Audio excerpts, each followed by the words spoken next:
جو ان کے عوام جو ہوتے ہیں نا، ان کے عوام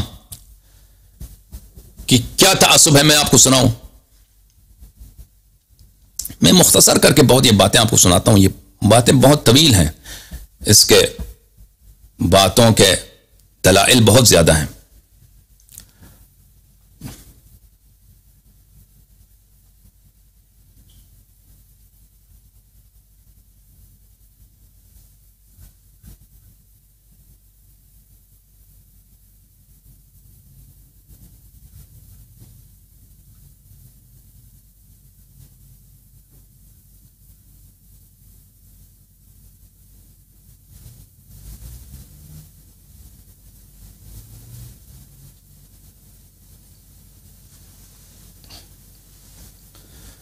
عوام کے تعصب دیکھیے میرے عزیزوں،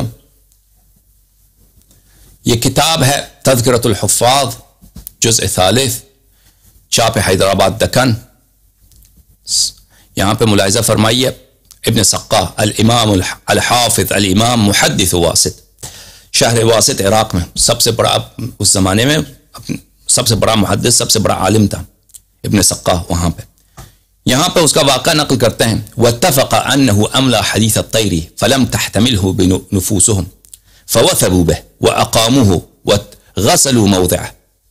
ایک دفعہ انہوں نے اپنے مجلس درس میں، مجلس املاء حدیث میں، انہوں نے حدیث طیر، وہی حدیث جو متواتر ہے، ابھی ہم نے آپ کو سنایا، انہوں نے وہی حدیث سنایا لوگوں کو، اپنے شاگردوں کو. شاگردوں نے ان کی پٹائی کر دی، فوثبوا به، پٹائی کر دی اپنے استاد کی خوب. پھر اس کو وہاں سے اٹھا کے بگا دیا مسجد سے، نکل جا یہاں سے کتے. حدیث طیر روایت کرتا ہے. اور وغسلوا موضعه، وہاں پہ جو جگہ بیٹھتا تھا کہ یہ جگہ نجس ہو چکا ہے. مجلس کو وہاں پہ اس کا جو سیٹ تھا جہاں پہ استاد بیٹھتا تھا، اس نے حدیث طیر وہاں سے سنا ہے، اس کو وہاں پہ انہوں نے غسل کیا، اس کو دھویا ہے. اس کے بعد فمضى ولزم بیته ولم يحد، اس کے بعد اس بیچارے کا کچھ بنا ہی نہیں. پھر وہ اپنے شہر کا جو سب سے بڑا عالم تھا وہ خانہ نشین ہو گیا. گھر میں بیٹھا اللہ اللہ کرو. لوگوں شاگردوں نے جب پٹائی کی ہے کہ کیوں اس نے پٹائی کی، حدیث طیر سنایا اس نے.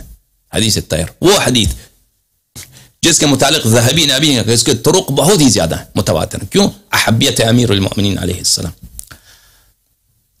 ولم يحدث احدا من الواسطین فلذا قل حدیثه عندهم. اس کے بعد اس نے کبھی حدیث نقل نہیں کی اپنے شہر میں، اس لیے اس کے حدیث وہ اہل واسط کے پاس، واسط کے جو علماء ہیں ان کے نزدیک بہت کم ہے. اس طرح کے واقعات بہت زیادہ ہیں اگر ہم آپ کو سنانا چاہیں میرے عزیزوں.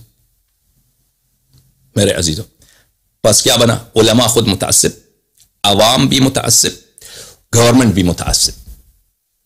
گورنمنٹ اس کے علاوہ ایک اور میں عنصر آپ کو سناؤں.